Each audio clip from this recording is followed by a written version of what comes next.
Welcome back to my playthrough of Hexen, Deathkings of the Dark Citadel as the Cleric on the Pope difficulty, played through GZDoom. Today we are going into the secret level of the third hub, and also the final secret level of Deathkings of the Dark Citadel, so let's do this. Wendigos will greet you immediately.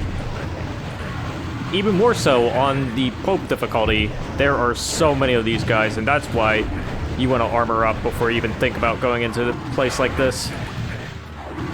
And I'm going to use one of these Mystic Urns for once, because I just got hit ridiculously by these guys. But hey, look, here's some more armor. Perfect for a situation like this, am I right? Well, when in doubt, purge it out.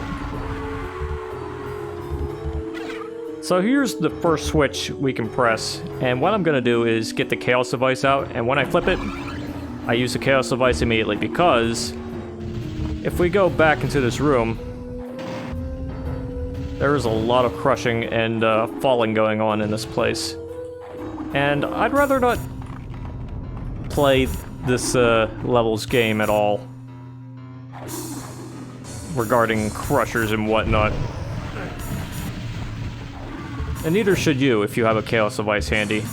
Anyways, we got an Amulet of Warding, so I'm gonna use one of the Dragon Skin Bracers since they hand them out like candy. And now we can go into the next area. One with more Wendigos. What a shocker. But when we press this switch, we can just kill these two guys, or these two groups even, and go into one of these areas to open the door back up, because you can't open it, like, manually.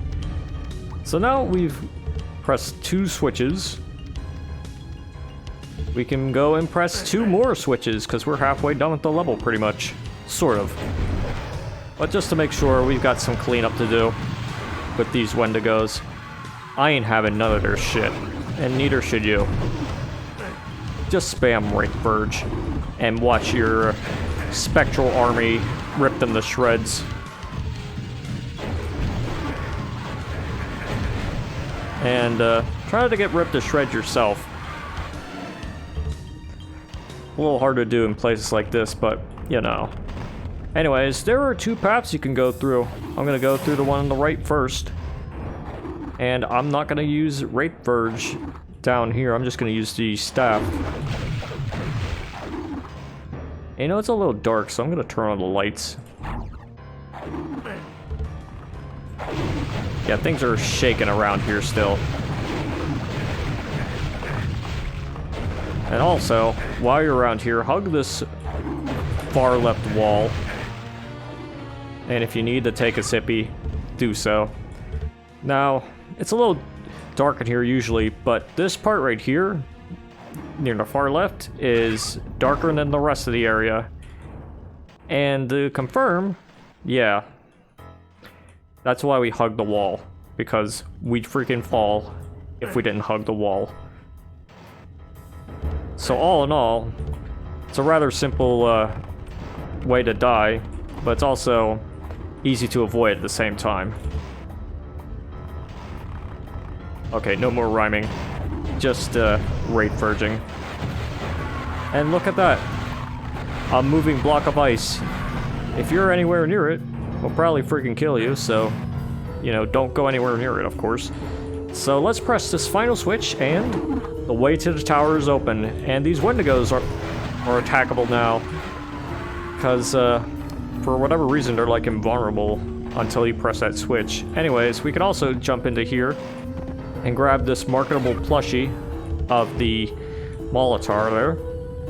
Maybe some mana too. And now we can go to the center of the map. Try not to run too fast. The friction might screw you over. And let's walk very slowly on this pathway and not get knocked back by any of these guys. Grab the Wings of Wrath. Make sure you grab the Wings of Wrath before you press the switch, otherwise they disappear apparently. I ain't taking no chances. I saw a friend play this, and the wings disappeared when he pressed the switch, so he couldn't grab them first. But since we do have the wings, it's nice to have them, because we can use them for the rest of the hub. And I mean the rest of the hub. What's good about having the wings is you can go over here now, kill everything in this area, grab another marketable plushie, and an Etruscan boar vessel, and an icon of the Defender. So now we have all that, we can go to the other side and do the exact same thing. Except, there's lots of armor over here. And still some Wendigos. If you need mana, there's plenty to go around down here in this mana zone. And once you're done with all that, you can make your way back through the portal, because we've gotten everything we need to get, so let's go. So now we're gonna go back into here and end the video at a portal. Where else will we end it aside from the end of the hub or the beginning of the next hub? But no, of course we have to end it at a portal. So stay tuned for the final episode of my series on Deathkings at a Dark Citadel, where we face the final boss of the expansion, or should I say bosses. But anyways, thanks for watching, and until next time, toodaloo.